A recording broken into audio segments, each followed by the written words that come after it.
यो विद्यालयले अहिले प्रोग्रेसिभ अप्रोचमा काम गरिरहेको छ। खास गरी अभ्यासमूलक शिक्षामा हामी विश्वास गर्छौँ।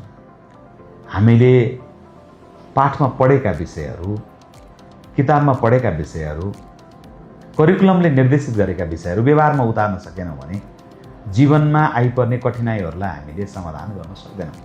त्यसैले बालबालिकाहरूलाई हामी अभ्यासमूलक ढङ्गले पाठ्यपुस्तक, करिकुलमले निर्देशित गरेका विषयहरू जीवनमा उतार्नका निम्ति हामी काम गर्छौँ।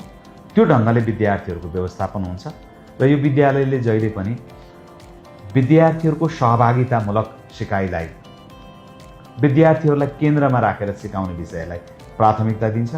हामी परीक्षा केन्द्रित मात्रै हुँदैनौँ। परीक्षा एउटा महत्त्वपूर्ण विषय हो, तथापि त्यो अन्तिम विषय होइन। सिकाइ जसले भोलि जीवनलाई गरी खाने ठाउँमा पुर्याउन सक्छ, त्यसतर्फ हामी बढी फोकस छौँ।